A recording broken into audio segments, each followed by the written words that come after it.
اور اس سورہ مبارکہ کی پہلی آیت میں صفے باندھنے والوں کی قسم ارشاد فرمائی گئی. اسی مناسبت سے اس کا نام سورہ صافات رکھا گیا. حضرت عبداللہ بن عباس سے مروی ہے رسول اللہ صلی اللہ علیہ وسلم نے فرمایا جس نے جمعہ کے دن سورہ یاسین اور سورہ والصافات کی تلاوت کی پھر اس نے اللہ تعالیٰ سے کوئی سوال کیا تو اللہ تعالیٰ اس کا وہ سوال پورا کر دے گا. ابتدا میں شیطان کا داخلہ عالم بالا کی طرف ہوتا تھا مگر بعد میں اس کو بند کر دیا گیا. پھر منکرین آخرت کی بے بسی کا تذکرہ ہے. پھر اس کے بعد اللہ کے برگزیدہ بندوں کو آخرت میں عطا کی جانے والی نعمتوں کا تذکرہ ہے جو کہ دائمی ہیں جو کہ ہمیشہ رہنے والی ہیں. آپ بھی تو ذرا اپنا محاسبہ کیجئے کہ آپ کون سی نعمتیں جمع کر رہے ہیں, اس دنیا والی جو عارضی ہیں یا آخرت والی. پھر یہ بھی فرمایا کہ انہیں عمدہ میوے ملیں گے, وہ جنت میں اعزاز اور اکرام کے ساتھ ایک دوسرے کے مقابل خوبصورت پلنگوں پر بیٹھے ہوئے ہوں گے. کتنی مزے کی باتیں, دل کرتے ہیں بھاگ کی جنت میں اللہ پہنچا دے. اتنا دل کرتا ہے کہ مولا کب وہ دن آئے گا جب مصطفیٰ کریم سے ہم دیدار کر پائیں گے صلی اللہ علیہ وسلم, اللہ کا دیدار ہوگا, اتنے اعزازات ہوگی, اتنی میٹھی چیزیں ہوگی, اتنی دائمی ہر چیز ملے گی.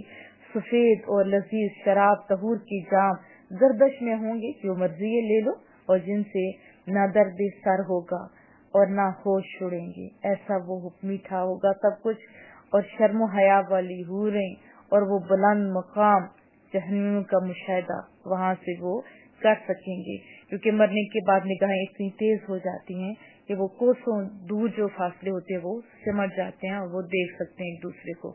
کے ساتھ اپوزٹ چیز بھی بتائے گی کہ جہنمیوں کی کیفیت استغفر اللہ تعالی, ان کے کھانے کا جو سامان ہوگا وہ کھولتا پانی کی زبان سے اب کہنے بھی نہیں ہوتا. اللہ پاک ہر ایک کو بچائے.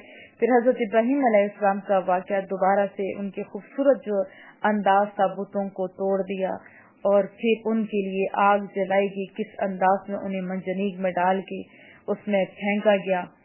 اور رب کی شان دیکھیے, وہ آگ جو جلانے والی تھی لیکن اسے گلزار بنا دیا, اس کے لیے کوئی قربان ہو کے تو دیکھیے وہ ساری دنیا کے لیے ایسے کرنے پہ قادر ہے.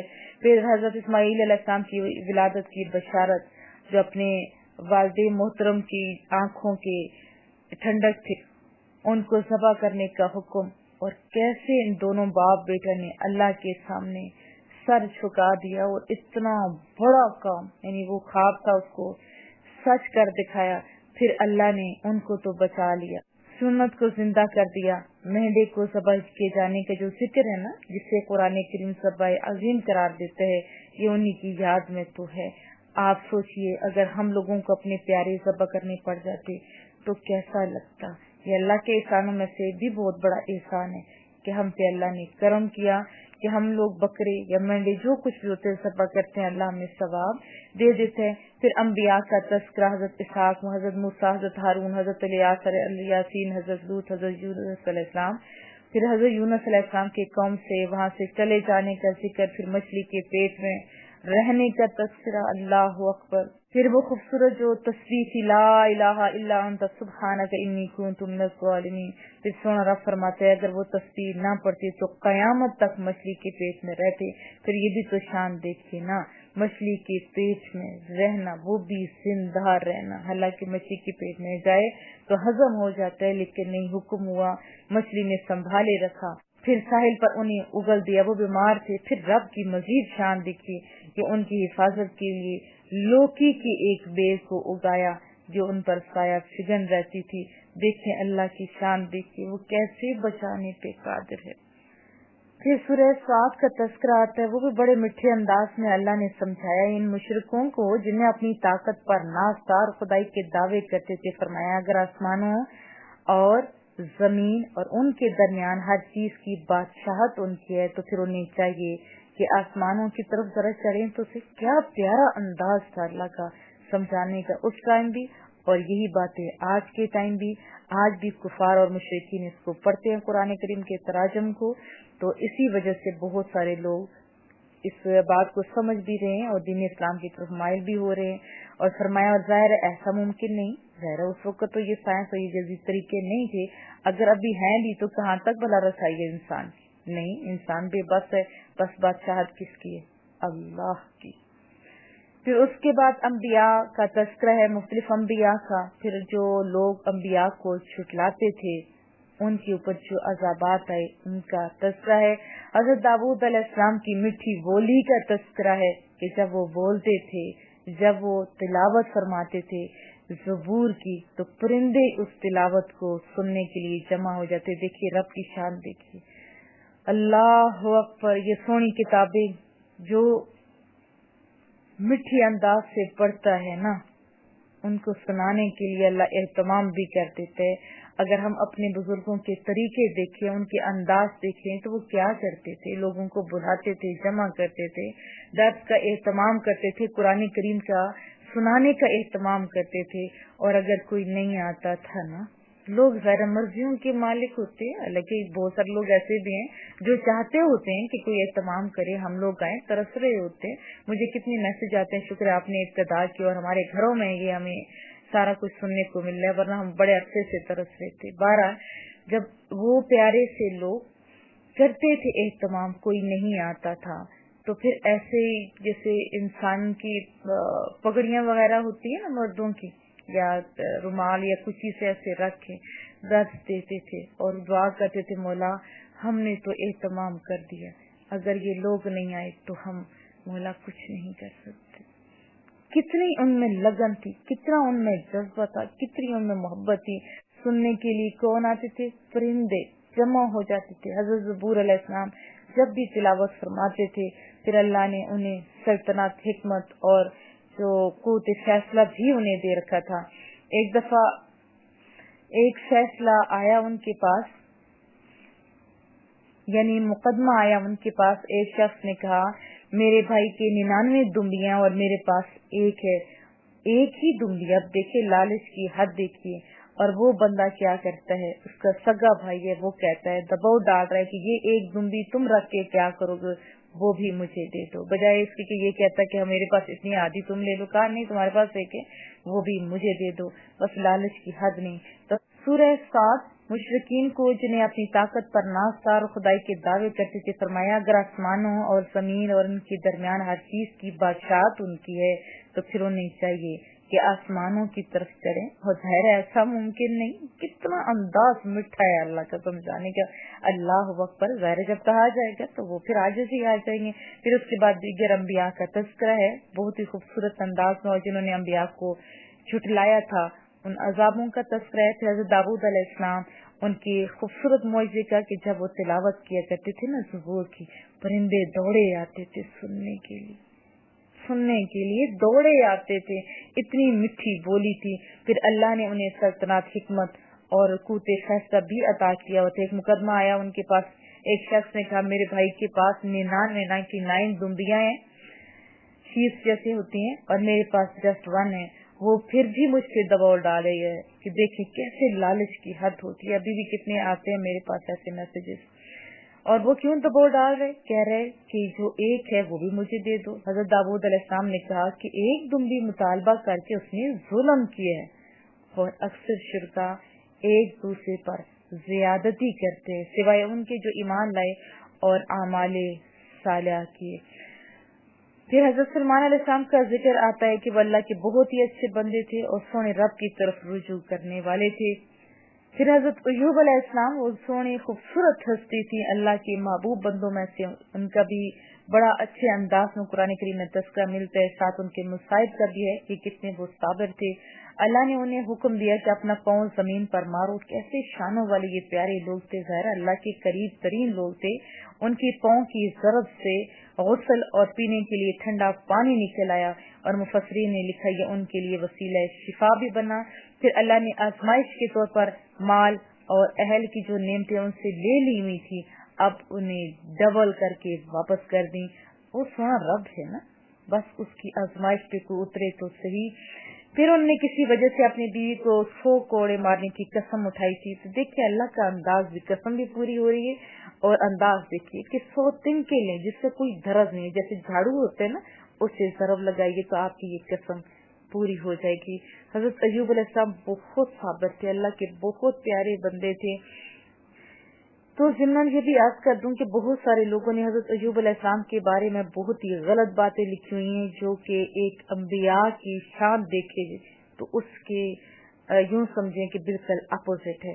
تو ایسی باتیں ہمیں آگے بھی نہیں چلانی چاہیے, بھلے کسی بھی کتاب میں ہو, کیونکہ انبیاء کی شان افضل و اولی ہے. یہ نہیں ہو سکتا کہ استغفر اللہ ان کے جسموں پر ایسا ہو جائے ویسا ہو جائے. وہ تو پیارے سے لوگ ہیں, وہ تو اگر اس دنیا سے چلے بھی جاتے ہیں تو زمین بھی ان کو نہیں کھاتی. اور اس کا عملی ثبوت ہمیں کہاں پہ ملتا ہے؟ کہاں پہ؟ معراج والی رات جب انبیاء بھی اکٹھے ہوئے تھے اور امامت ہوئی تھی. تو یہ تو پیارے لوگ ہیں, اور ایسی باتیں یہ ذرا انبیاء کی شان کے خلاف ہے. ہمیں ایسی باتیں نہ سننی چاہیے, نہ آگے پھیلانی چاہیے. پھر اس کے بعد جنتیوں اور دوستیوں کا ایسے موازنہ کر کے اتنا خوبصورت انداز میں سمجھایا گیا کہ جنتیوں کی نعمتیں اللہ اکبر, اور جہنمیوں کا ایک تو گرمی اور پھر اوپر کھولتا ہوا پانی, اور استغفر اللہ تعالی زخموں کی پیپ ان کا کھانا, اللہ بچائے ہر ایک کو, اور پھر جنتیوں کا پھل. یہ خوبصورت انداز میں موازنہ کیا گیا, جو ایک موٹیویشن بھی ملتی ہے بندے کو کہ کیوں نہ بندہ اچھا کام کرے تاکہ پرماننٹ یہ چیزیں کھائے, اور کیوں نہ ان برے کاموں سے بچتا رہے جس کی وجہ سے ہمیشہ کے لیے یہ گن ملے. بہرحال حضرت آدم علیہ السلام کا تذکرہ آیا کہ سارے فرشتوں کو حکم ہوا کہ ان کو سجدہ کرو, لیکن سوائے ابلیس کی سب نے سجدہ کیا. یہ بھی یاد رکھیں کہ انبیاء کی محبت ہمیشہ سے ایک آزمائش رہی ہے. ابتدا بھی اسی سے ہوئی اور ابھی بھی یہی امتحان جاری ہے. اپنے دل میں انبیاء کی محبتوں کو ضرور پختہ کیجیے, رسول اللہ صلی اللہ علیہ وسلم کی محبت کو خصوصی طور پر. بہرحال آدم علیہ السلام کو سجدہ نہیں کیا گیا تو کیا ہوا؟ پھر کون سی چیز مانے آئی تھی؟ تکبر. کیا چیز؟ تکبر. شیطان نے کہا میں آدم سے افضل ہوں اور میرا مادہ تخلیق بھی اس سے افضل ہے, میں کیوں کر سجدہ کروں؟ تو اللہ نے فرمایا جا تو جنت سے نکل جا اور قیامت تک تجھ پر میری لعنت ہے. اس سے ایک بات بھی پتہ چلتی ہے کہ خطا اجتہادی کو تسلیم کرنا اور اس پر اللہ سے معافی مانگنا حضرت آدم علیہ السلام کی سنت ہے. بلند مقام پھر ملتے ہیں, اور اپنی معصیت پر ڈٹ جانا اور اس کو درست ثابت کرنے کے لیے دلیل کا سہارا لینا, یہ ابلیس کا کام ہے. آپ بھی ذرا اپنا محاسبہ کرتے جائیے. پھر شیطان نے بھی کہا تھا کہ مولا میں تو نکل رہا ہوں لیکن دوزخ کو بھر دوں گا تیرے بندوں سے. تو رب نے بڑے مان سے کہا تھا جا جا جو مرضی یہ کر لے, لیکن جو میرے بندے ہوں گے نا وہ تیرے چنگل میں بھی نہیں آئیں گے. آپ ذرا محاسبہ کیجیے, آپ کا کیا کن لوگوں میں شمار ہے؟ سورہ زمر. زمر کا معنی ہے کئی گروہ اور کئی جماعتیں. جیسے آیت نمبر 71 میں کفار کو گروہ در گروہ جہنم کو ہانکنے, اور آیت نمبر 73 میں اللہ سے ڈرنے والوں کو گروہ در گروہ جنت کی طرف سے لائے جانے کا تذکرہ ہے. اسی مناسبت سے اس کا نام سورہ زمر ہے. مسند احمد میں سورہ زمر کے بارے میں حضرت عائشہ صدیقہ فرماتی ہیں کہ رسول اللہ صلی اللہ علیہ وسلم اتنی تسلسل سے روزے رکھتے کہ ہم کہنے لگتے کہ اب آپ افطار نہیں فرمائیں گے, اور کبھی روزہ نہ رکھتے یہاں تک کہ ہم کہنے لگتے کہ اب آپ روزہ نہیں رکھیں گے. آپ صلی اللہ علیہ وسلم ہر رات سورہ بنی اسرائیل اور سورہ زمر کی تلاوت فرمایا کرتے تھے. اس کی ابتدائی آیات میں سونے رب کی قدرتوں کا ذکر ہے, جیسے آسمان, زمین, سورج, چاند, ستارے, رات اور دن کا آنا جانا. پھر حضرت آدم علیہ السلام کی پیدائش کا تذکرہ ہے کہ کیسے اللہ نے انہی میں سے جوڑا پیدا کیا, اور پھر انسان کی پیدائش کا تذکرہ ہے. پھر اس کے بعد انسانی خود غرضی کا بیان کہ نعمت ملے تو رب کو بھول جاتا ہے. کیا کرتا ہے؟ رب کو بھول جاتا ہے. تو ہمیں اگر نعمت ملے تو کیا کرنا چاہیے؟ اس کا شکر ادا کرنا چاہیے. کیا کرنا چاہیے؟ شکر ادا کرنا چاہیے, نہ کہ بھول جانا چاہیے. میں بہت سارے لوگوں کے میسیجز پڑھتی ہوں جو وہ سینڈ کرتے ہیں کہ جب انہیں نعمت ملتی ہے تو ان کا انداز کیا ہوتا ہے, اور جب ان سے کچھ آزمائشیں آتی ہیں تو ان کے دوران ان کا انداز کیا ہوتا ہے. کہ استغفر اللہ, یہاں تک بھی لوگ ورڈ لکھتے ہیں کہ لگتا ہے باجی کہ ہمارے لیے تو خالی مصیبتیں ہی مصیبتیں ہیں. پھر میں انہیں یاد دلاتی ہوں پچھلی نعمتوں کو بھی تو یاد کرو. ہمیں اگر نعمت ملے تو تب بھی رب کو نہیں بھولنا چاہیے.